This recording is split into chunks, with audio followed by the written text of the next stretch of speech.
Today is Monday, February 24th, 2003. This is an interview of Robert Burnside performed by Amanda Crouthamel. So could you tell me your full name? Robert E. Burnside. Okay. And your address? 1746 Meads Hill, M-E-A-D-S, Hill Road, Watkins Glen, New York, 14891. And your phone number?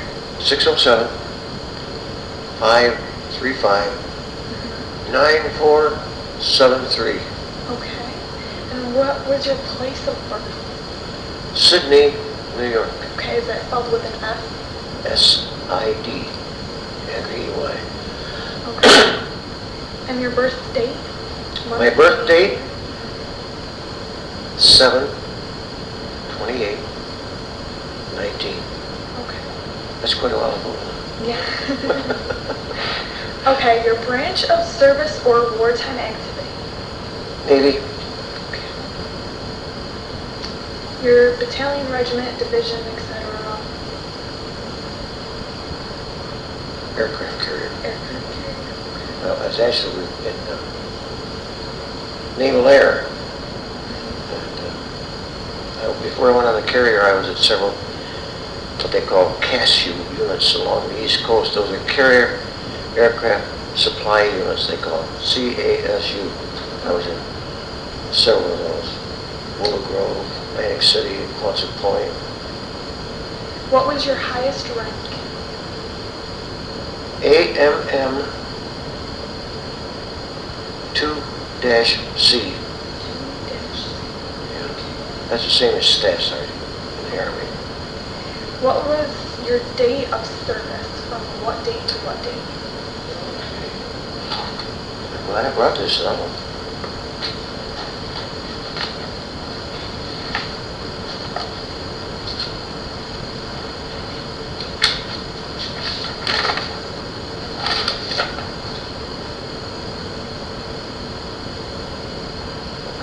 It's here somewhere.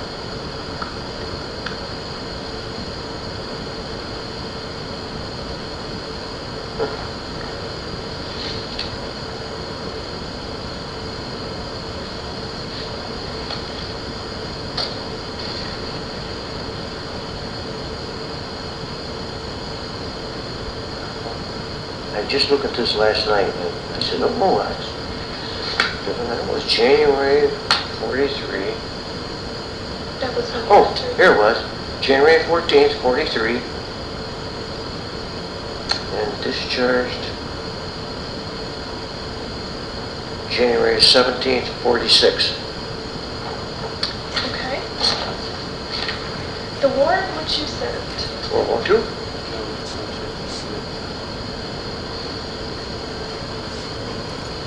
Location of your military service. Now, What you was said that now? the location of your military service. Now you said there were several. Was there one main point or not? No, there were, see, there were 4 different CASU units, what they call CASU units, Okay. along the East Coast. This was before I went aboard the aircraft carrier. Okay. And incidentally, when I was shipped to these CASU units, you were unknown. I mean, I got sea pay and everything, just like I was out of the country. They were kind of secretive about it. Where were those locations? Oh, Wildwood, New Jersey, Atlantic City, Quonset Point. The other one. Well, those 3 will be all right. Okay.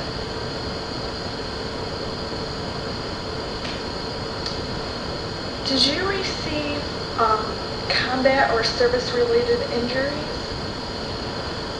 Not really. Not really. No. I could attribute a couple things, but it wasn't. Okay, nothing major. No, I ended up in the water one time.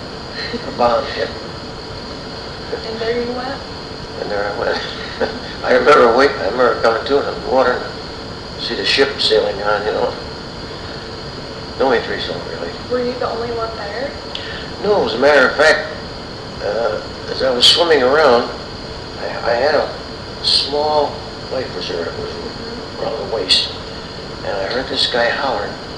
And the sea was kind of, like this. You're down the valley, then you're up here. And I finally got up there. I could see this guy over there. And I knew him. And I managed to get to him. And he said, I haven't got a life preserver. So he put his arms over my shoulders and rode with me. Now, how did you manage to have one on? Were you required to wear them? At general quarters, you always put one on. Okay, and then he just happened to not have one on at that time? Well, it turned out he did have it on. Oh, But we got, he was just a little confused. Oh, okay. I understand. He hadn't blown it up. Right. You had to do it this way. Oh, you had to do it like once you hit the water? Yeah. Okay. Were you a prisoner of war? No. Okay. Did you have any medals or special service awards? Well, we got a special commendation. Of course, I got the Philippine Liberation Ribbon with 2 stars. The Asiatic Pacific Ribbon with 4 stars. What they mean, the stars mean major battles. And then I got, of course, American Theater, the Victory Ribbon, and then commendations.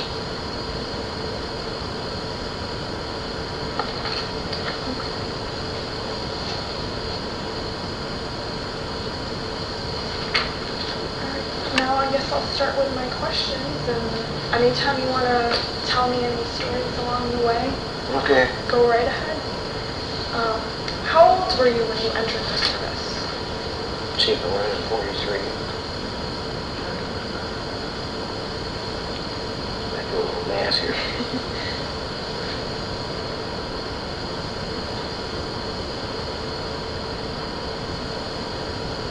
'24. Okay. And were you drafted or did you enlist? I enlisted. Enlisted? Why did you enlist? Oh God, that's a dippy story. I'll tell you, I don't know if you want to record it or not.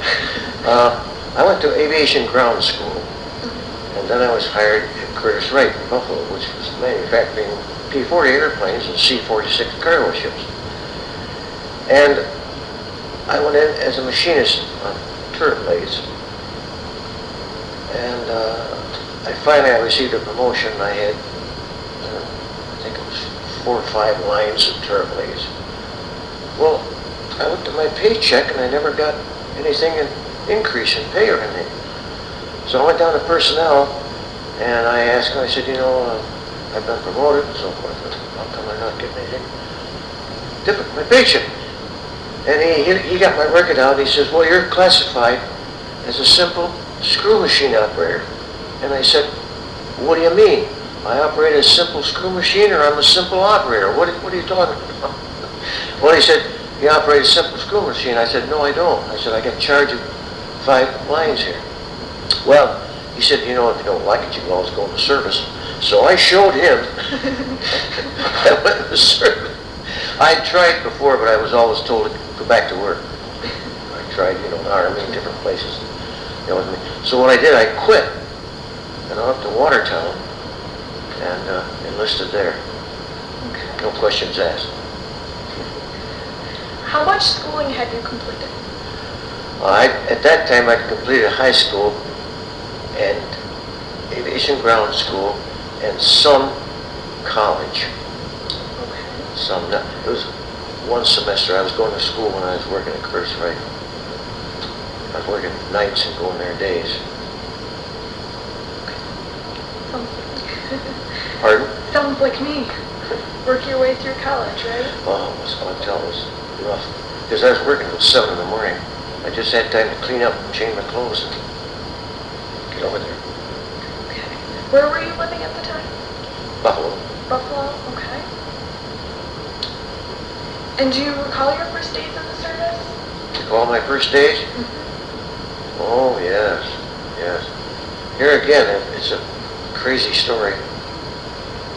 I enlisted in Watertown, And a little later, this was around September, then they sent me to Albany for further processing. I got to Albany, and they asked me my references where I'd worked. And I said, yeah, I got a couple letters here from my supervisors. I showed it to them, they took it, and pretty soon they come back and they said, well, you know, we can only make you a second-class petty officer, because if you were a year older, we could make you first class. And I thought, you know, I don't know what this even means. I have no idea. And I said, second-class petty officer. They said, yeah, aviation machinist mate, second class. Well, I did the machinist part. I thought, oh, that's okay. I can do machine work. And then they sent me back to Watertown in active duty. Then I was called again to Albany. And this time, I think they kept me 1 or 2 days, sent me back to Watertown again.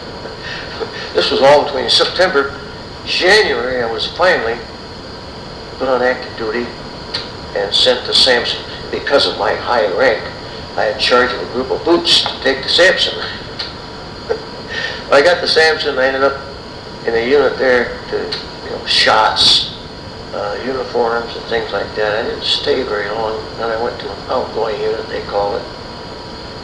And then they put me in charge of a bunch of guys. I dropped them off at different places, and I wound up at called Hatboro, which was a Naval Air Station just outside of Philadelphia. I got there, it was dark, and I saw these airplanes. What am I doing? So I kept my mouth shut. Well, I didn't stay there very long. I got orders to go to what they call the Rio Grande Air Station, which was just outside of Wildwood. I got down there, didn't have any record or paperwork that I was even there, or receipt going to be there.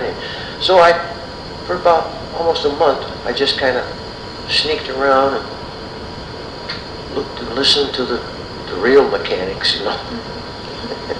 And finally the paperwork came, and they put me in charge of a team and so forth to repair aircraft, take care of them, you know, run checks and all that sort of stuff. And so I told these guys, I said, now look, I said, you guys are experienced. You've had a lot more experience than I have. So I said, I'll be watching, but unless you really follow up, I won't bother you. I didn't. Kept learning though, listening and learning. And eventually, I got so if I do say to myself, I was one heck of a great mechanic. And I wound up, I went to California to a dive bomber school, came back, and I wound up in charge of a dive bomber group. And the only ones I had to maintain this group of dive bombers were fresh boots on the Sampson. And we did it. We maintained it. They wanted me to go with them, but they wouldn't let me go. And that group, on their first, they went aboard what they call the cow pencils, the carrier. That group on their first mission, I think there was only 3 or 4 got back. Well, anyway, there you have the story how I got in, and here I was in aviation second class. Oh Lord, I tell you, and it was fun in boot camp. You can see I had a crow with 2 stripes, and these guys would come into the barracks, you know, and get work parties for handling stuff and working in the kitchen and so on.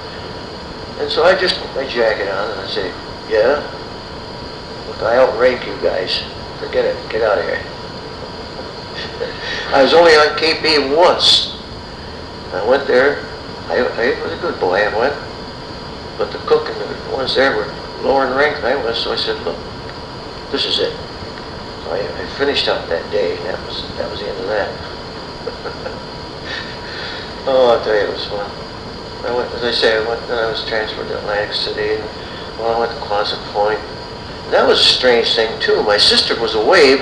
She was at Quonset Point. We couldn't meet. It was against the rules. See, she was a wave, and we would at times try to be at the mess hall at the same time and try to meet outside. But they didn't like us to meet, even though she was my sister. They didn't believe me at first, you know. Now, why was that? No fraternization up there, you know. Oh. I mean, it was okay for the officers to know. Anyway, and actually my last place was Atlantic City finally. And I went aboard, and then I went to Boston to what they call fire school, just prior to going aboard the Hancock, which is an Essex class carrier called CB-19. And we made our, they didn't call it a trial run. Anyway, we went to Trinidad and back, and we stopped at Annapolis because our captain was the only captain of a major ship that came up through the ranks from seaman. So he kind of wanted to show off a little bit. And I went back to Boston. A few major tweaks, you know. Then we left and went down through the Panama Canal and Hawaii. We had a couple days in Hawaii, then we went on out to the Pacific. And the scary part, not really scary, but the eerie part was when we arrived with the fleet in the Pacific. That evening, Tokyo Rose said, "Welcome, Rocket Roger 19. How did she know we were there? You know, they had a fantastic intelligence service. Here we just joined the fleet, and it was obvious because we were the first ones to carry rockets, airborne rockets. Rocket Roger 19. So there you are. So what was that trip like through the past way? Fun. Fun? Yeah, we each, half the ship's company got leave on one coast when we got through the canal. The rest of us got leave on the other coast. And I remember I bought a big bunch of bananas and took them aboard ship. We don't know what bananas taste like here because they pick them green and shit. These were right in a big stack. Oh, they were good. They were good. It was fun. It was kind of a sordid place. We didn't know. We went down this one street and come to find out it was all red light district. You could see the doors, swinging doors that didn't come down that far from the floor. They were upstairs, they were downstairs. Whew, it was all, it was kind of sordid. I thought, oh, jeepers, what a town this is. So what did you do for entertainment? We just did a little sightseeing until we got to Hawaii. I mean, we went on shore. And we went, you know, on Waikiki Beach and here and there, and just kind of roamed around restaurants. That was it. So, did you want to tell me any more about your experience, like, on the ship once you joined the other fleet? Yeah, we were in several engagements. We suffered extensive damage a couple times. First time, we went back to an island called Ulysses, and we tied up with a ship repair unit. And they did the repairs aboard the ship and everything. And at that time, I'd been up all night getting some planes ready. I was in engineering. And so I was down below, way down, getting some shut-eye. So I didn't even know what happened until my buddies came down. He said, "You know what happened?" I said, "No." He said, "You ought to see the mess. There's a big hole in the hangar deck." He said, "Several of the boys got killed." He said, "Quite a few of the guys got killed." I said, "No, I didn't hear anything." In the meantime, they reported me as missing. I was reported missing. There I was down there. And I think a couple of experiences were really unique in a way. When we first got out there and we started moving around, this other kid and I, we were over on the port side, which is the left side, and we were looking out this opening. And we suddenly were coming under attack. We saw our general quarters and everything. And it was unreal. We really said to ourselves, you know, this can't be happening. This is not real. And we stayed. But then we begin to realize, hey, this is happening because, they're firing the guns at us. And then, while we were standing there, one of them went over, dropped a bomb, and it came down through a catwalk. There were Marines on this catwalk with 20 caliber machine guns. 20 millimeter, I should say. And the bomb went through the catwalk, never exploded, went down in the water, finally way down there somewhere, and finally exploded. So it didn't do any damage. And we looked at each other, oh my God. Then another time, we were under attack at night, and this other guy and I went back what they call the fantail, which is the rear of the boat. We were over on the left side, port side, and we saw these Bettys, which were Japanese torpedo planes, circling and coming in.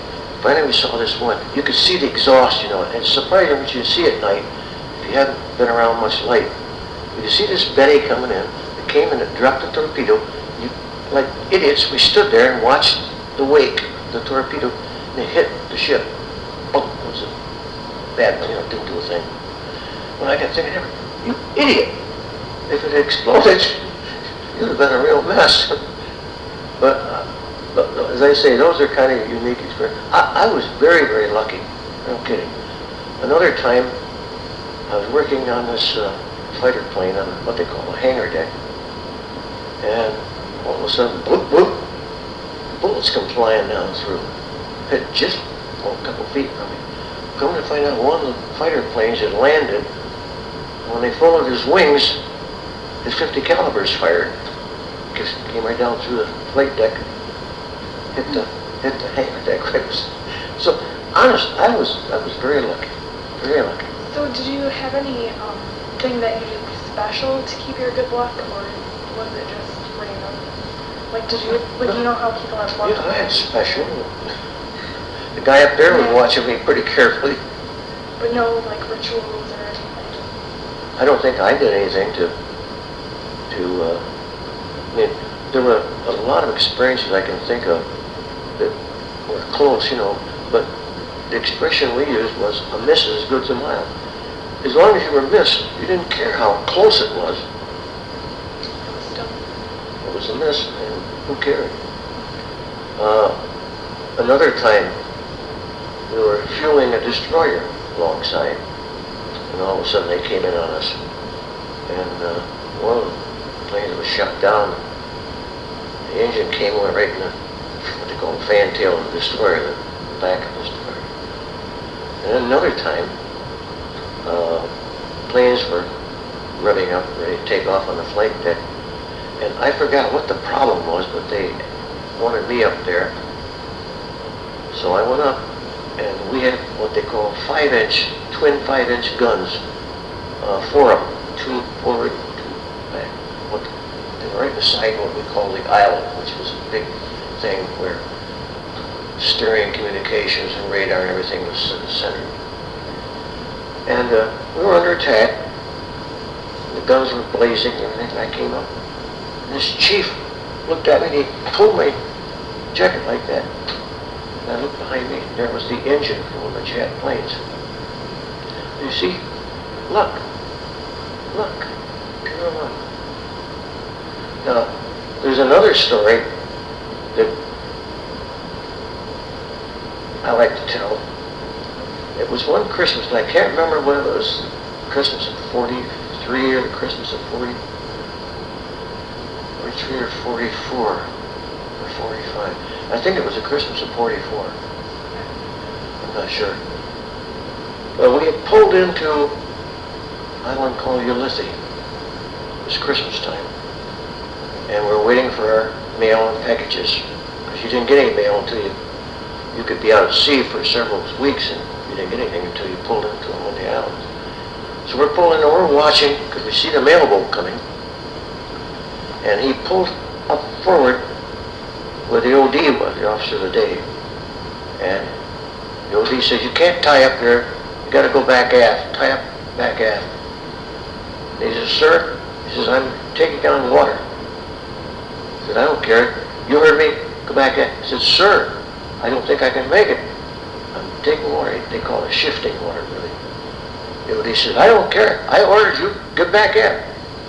So we saw the guy swing around at the back aft and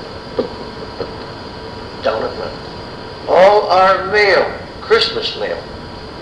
Oh, I think I got one package. It was a small cake, but it was all sogged up, you know, and everything.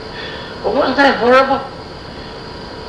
This OD, the skipper, kept him hidden for days because I think they'd have killed him. I really do. If they could have got to him. They kept him hidden. Told him, don't you show yourself. Man, I don't tell you. The sad part, serious part, was when you had fatalities, you know, like after the first time. They just threw them in a pile on the hangar deck. Of course, you had to have everything closed so there was no light showing. They were there piled up like cordwood. And then, of course, the odious task that certain guys had to put them in these big canvas bags with a 5-inch shell so it would sink. And the odor was awful. And as I say, we were in several engagements. There were a lot of close ones. Planes getting close to us. We shot a lot of hell. We sunk 32 ships, and it was in around 500 planes shot down. And I forgot how many bombing runs we made. So we had a nice record. Then, when they were going to invade Iwo Jima, a small group of us were sent off the coast of Japan to act as decoys. To think that, you know, it was invading Japan, not Iwo Jima. So we sailed, and we got close, and the skipper came on the line. He said, we figure it's going to be kind of rough. We're so close, we're only about 30 miles, he said, off the coast of Japan. He said, we're going to be under severe attack, and I figure the fatality rate's going to be high. There'll be a lot killed, there'll be a lot hurt. So he said, let's look sharp and everything. They never laid a hand on us. The only thing we could figure is they, you know, again, their intelligence service was working on it.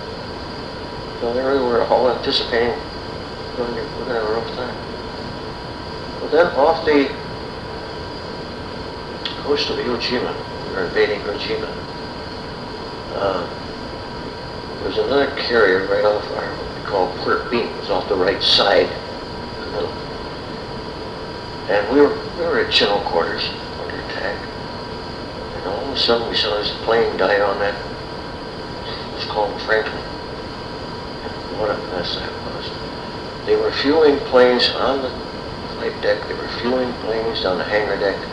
They were at what was called rope bearing Sunday. In other words, the hatches were all open. It was like a holiday.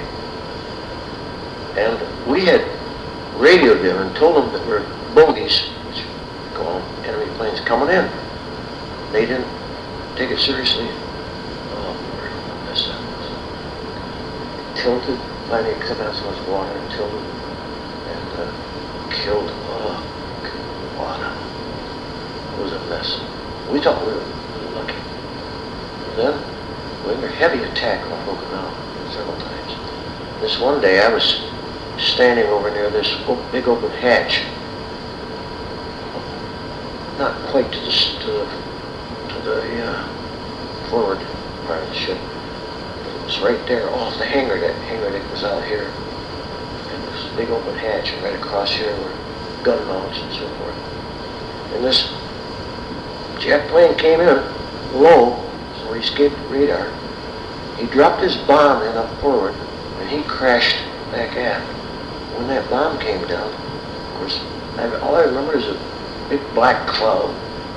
Next thing I was in the water, and I felt pretty good because I saw the ship, it was on fire and everything, you know. And I felt pretty good in that water. And then I thought, oh heck, we're only about 20 miles off the coast of Okinawa. I could swim that, take it easy with this preserver I got on here. Not thinking, what direction? Until afterward I started swimming, what am I doing, you know? I don't know where I'm going. Then, as I say, I spotted this other guy and got him on my back. And then this destroyer, it was the Weeks, I'll never forget it, came around, stopped, Japs came in, boy, they took off. They didn't dare, they tried it 3 or 4 times. Every time they tried to pick us up, Japs come in. Of course, it couldn't be a sitting duck. So they finally lowered a boat, a small motor boat. And they finally came around, they picked us up and picked up some other guys too. Oh, this one guy, what a mess he was. He had what they call flash burns. He'd been exposed to bomb explosion. He'd been over on the other side of the ship, on a gun mount, and these flash, which would loosen your skin. It would hang like you had loose clothing. And he was a mess. Anyway, we got him in the boat, got him on the destroyer, but he died not too long after. And we finally got back on the carrier. And it wasn't too bad, you know. It did have a couple big holes, but it was still able to function and so forth. We got back on board, and I think we buried 90-some guys at sea, and headed for Pearl Harbor. And this is the kind of story I like to tell too. Our head of our engineering unit was a guy named Nelson. He was lieutenant commander. Well, people thought he was, you know, he was different. But some of the guys figured, hey, I'm going to follow up, you know, I'm going to be a real nerd. They'll transfer me, they won't want me on here. So they kept, your pardon the phrase, screwing up. You know what happened? He kept them and he transferred us over to Barbers Point in Hawaii. Isn't that something? I thought, hey, Commander, you're my man. So these guys have been, you know, followed up. So I spent the rest of the war there at Barbers Point, which was about 6 months. So what did you do there? Barbers Point? Oh, met a lady, a woman. I bought a motorcycle. Gardner got killed. But it was nice to have a motorcycle to travel around, you know. And of course, I went to Waikiki and different places. Had a great time, you know. And as I say, I met this. I shouldn't tell you this story because it shows, in a way, how naive I am. And she was a real nice person. She had a nice place in what they call Kalihi Valley. And Kalihi Valley is noted for the fact that it's rained there every day for years and years and years and years. Sometimes it's not a heavy rain, it doesn't kind of, but it has rained there every year, or every day. So anyway, she had this nice place up there. And I used to go up there and I, you know, work around the lawn and odd job and everything. And she had plenty of grub, you know, she had even steaks and stuff. This is weird because it's all rice, you know. And she had a lot of nice things, you know. She had a car, she had plenty of gas. And one day I was going up, I was on the bus going up. The short patrol stopped the bus. They wouldn't let us go any farther. She was a madam. Oh, jeepers. I'll never forget that. God, she was so nice to me, you know. I didn't see anything going on or anything. You know, just, in fact, one of them was going on. It couldn't have been her place because I was there. But she had another place. Well, that was the end of that. I never got to see her again. Oh, well.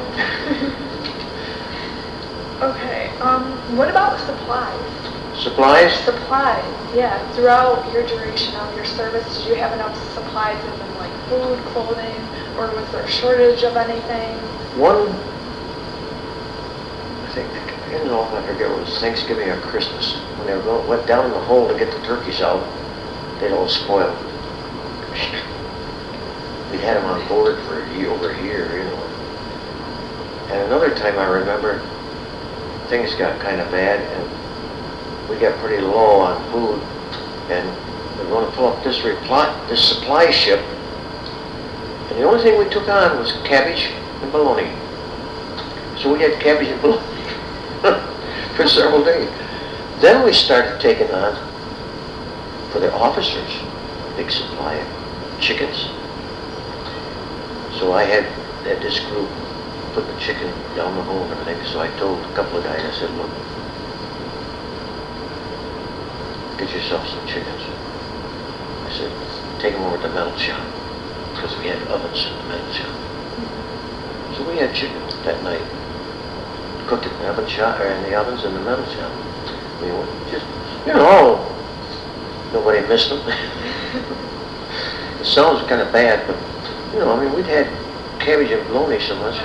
And then these guys are getting chicken? No. But most of the time, really, we were fed quite good. I didn't care for the powdered milk, you know, that they would fix up.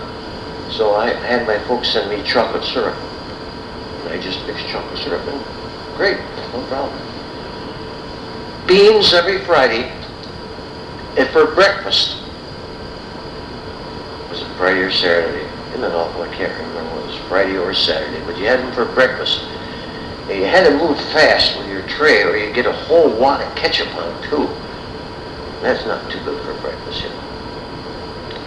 The eggs, multicolored, green, yellow, white, powdered eggs. But most of the time, really, the food was pretty good. I'm not a fussy eater, but what I don't like, I don't like, you know. But as I say, the food I thought it was pretty good, considering.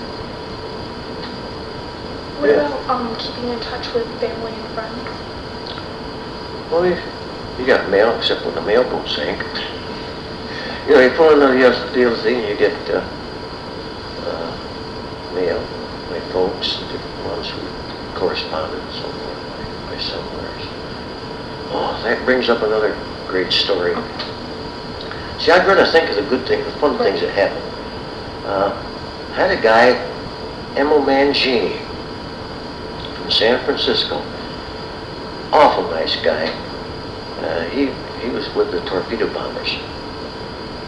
And he used to get packages from home. And I remember one time they sent him spam, and of course he just went topside and he just heaved it. You know, but in these packages they used to take quite good-sized jars of maraschino cherries. They would take the juice, most of the juice, throw it away, put whiskey in there. And he'd get these packages of, and he'd share with me some, you know. I wasn't a real heavy drinker, but it tasted good because it was cherry juice with it too. And we became very good friends, the packages he got. And matter of fact, I talked with him about 6 months ago. I got a hold of him in San Francisco. I called his home. He wasn't home. He was at a summer place way up in the mountains. And I finally got that phone number and got a hold of him. Awful nice guy. Speaking of food, while I was at Samson, you want to hear a weird. There was a guy at Samson. He had had a master's degree in music. And here he was in boot camp. And they told him, you know, if he behaved himself and did well, they might put him in a band. Well, he became sort of the clerk for our group. And we were friends. And one day I was talking to him, he says, hey, he said, I want you to be around. Don't go too far away for the next couple of days. Why? He said, my folks are sending me a chicken. Oh, great. Roasted chicken. It came. I went in. It had been roasted with the guts inside and everything.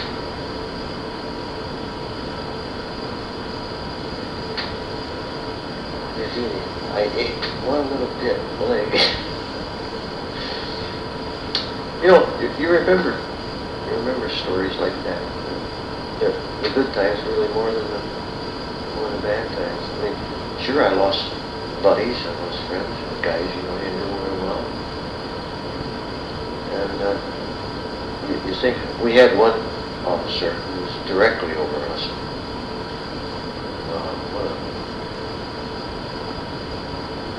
He was miserable. He would wait till maybe the middle of the night, 1 o'clock, before he would order us up to refuel and rearm. Night after night, instead of doing it earlier. So this one big guy who was attached to the air group, big guy, tall, first class, up there one night, hangar deck, getting ready to go to the field. He started in on this lieutenant. He really whipped him up and down, told him what he thought.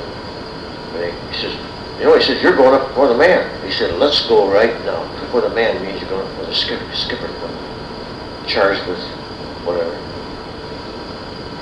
But he never did it. He got scared because I'll tell you, I think the guys, if he ever walked on the outside, they'd have gotten rid of him. And he was miserable too. Like, he would come to me a couple of times. We're not going to make it. I said, I'm going to make it. I don't know about you, but I said, I'm going to make it. So I said, get out of here. I told him I wasn't going to listen to it. Oh, he was nervous and I wasn't going to make it, never get back alive. What a character he was. See, well, things got better after that. He finally saw the light of day, I guess. I never had to go before the man except one time. This was when we were going out. We stopped in Hawaii, and a bunch of us went. I can remember the place on Kapilani Boulevard, Mrs. Close's restaurant. I'll never forget. And we had a few drinks, but Red Eye, he was Red Eye. Oh, he got drunk. And so, him being drunk, man, having to drag him all over the place to get back. We were late getting back to the ship. So again, this guy, we were charged. We had to go for the captain's mass. Well, our immediate officer said, I'm not going down there with you. The heck with it. He said, you guys are on your own. That's not right. But then we had this other officer who was a nice guy, not directly connected with us. He said, I'll go down with you. Went down, he talked to the captain, our first time. We were trying to take care of a buddy and everything. Finally the captain said, all right, get out of here. Don't let me see you down here again. And that was the only time I ever had any problem. There was a problem one time in Atlantic City. But, you don't hear all these stories. Okay, I had charge of a large group of people in Atlantic City, and we were supporting night flying. A lot of night flying activity going on. And then sometimes we'd be held over after night flying and have days. Well, this one guy was up on the wing of this fighter plane, and my crew was pulling the wings. These fighters didn't fold automatically like the torpedo bombers and so forth. They pulled the latch, the wing would drop down, and then the crew had to push him up in position. Well, they were pushing it up in position. Something happened and it broke loose. And it came up, this one guy was standing near the cockpit and caught him in the ankle. And it was, I'm sure it hurt. It cut quite deeply. Well, he was a very good friend of Lieutenant Monica. Lieutenant Monica and him were very good friends. But Monica was miserable. He was miserable. He run into us. He was going to have us up with the captain. And he would come in when my crew, rather than going to eat, oftentimes we'd go to the barracks and sack out for a few minutes. And he'd come in there and accuse us of screwing up. And we didn't. We had a good record. But he was up. And because of that incident, I was not allowed to go ashore.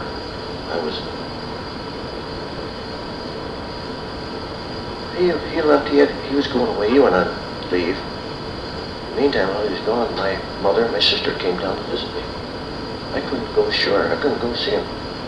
So I went to the office, this one chief old timer. I explained to him. I said, I'm grounded. He said, I'll take care of it. Don't worry about it. So I went ashore. Monica came back, heard about it. He said, I'm going to fix you. He says, I'm going to have your stripes. Well, I knew I had learned enough that he couldn't take my stripe because by the, what they call it, they can't break you any lower than what you enlisted as. But I didn't listen to him. And that really ticked him off more than ever. Oh, I was glad to get away from him, go aboard ship, I'll tell you. And then I found out later he was assigned to a carrier. He was a real coward. Oh, he had to transfer him. Oh, I'll never forget him. Lieutenant Monica. So anyway, there are a lot of good stories too. Fun and games, you know, fun in Atlantic City. What did you think of some of your other officers and fellow? The skipper, first skipper was Hickey, next one was Dickey. Isn't that ironic? It was either Hickey then Dickey or Dickey then Hickey, and I can't remember now. But I thought, oh my gosh, this is interesting. They were good. And one thing that stands out in my mind, we became the flagship for Admiral McCain. You probably have heard Senator McCain. Admiral McCain was his grandfather. Admiral McCain established his fleet headquarters on our ship. And one day I had to watch. I was up on the flight deck. He came up, and I went to attention also, just, relax, Buster, relax, Buster. He says, I just want to get a little exercise. That's the way he was. He wore this much-used cap with scrambled eggs on it, but he was that kind of a guy. He didn't go on ceremony. He was quite a guy, I'll tell you. He was quite a guy. He was different. Again, he was different than this other guy who charged the watch one time, and I had mid-watch, late at night. And, he came around, watch. I was there on duty. After he left, I made the rounds. I caught one guy sleeping. I got him awake one day. In the meantime, he'd come around. I wasn't where I was supposed to be. So he was going to bust me and take me before the man. So I told him, I said, look, I said, you could be in trouble yourself. I said, you didn't come around on regular hours. I said, plus the fact I was on full library. You didn't come around. He said, forget it. You had to think. You had to know your Navy laws. It stood you in good stead. So could you go into more detail about some of your duties? Duties? Well, I had a crew. We were responsible for maintaining, at that time, fighter planes and dive bombers. Fighter planes are what they call F-6F Hellcats. Dive bombers, SB-2Cs, made by Curtis in Columbus, Ohio. And it was our responsibility to make any repairs, do what they call 60-hour checks, 120-hour checks. We had to make sure they were in tip-top condition. It was repairing the fabric, rudder, or aileron, even if you had to change the whole engine or change its cylinder. I remember one night on the F-6F, there was a 2800 crack with the engine, and you had to be very careful when you took the plugs out of it, because sometimes they'd break. Because they had what they call anti-detonant injection. If a pilot found himself needed an extra shot, spurt, he could push this button and a mixture of alcohol and water be shot into the cylinders and give him an extra. But it was good in some respects, but it also fouled up threads and so forth. So this one kid, he knew, I told him time and again, I said, be very careful, experience any real resistance. Get some of this stuff. You could squirt in there much simpler. No, he went ahead and he broke the plug off. Here it was getting late at night and they had to have that plane tomorrow morning. So we had to change that cylinder. Oh, I was mad at him. Had to change that cylinder. And it's quite a job. And then you pull these checks, you'd have to check mags. Mags had to be synchronized, you know, to them, they had two of them. And you'd have to check controls and everything. Check the plane out, start it up, rev it up, make sure everything was, you know, that was our responsibility, to make sure all repairs, maintenance on these planes. So we spent most of our time on the hangar deck. That's where we stored the planes. Do you recall the day that your service ended? Yeah, that's another story too. Like that, I told you about the one time I ended up in water. I was reported missing again that time. I was, as far as the ship was concerned. Well, when I finally Hawaii got the news I had enough time and credits, I was going to be discharged. So I went to, I can't think of this place in California, and I received orders to go to New York City, Lido Beach. I said, what? I said, my parents, I said, are in San Francisco. Why are you sending me over all the way to New York City? Well, that's the way it's going to be done. I said, wait a minute. I said, this is crazy.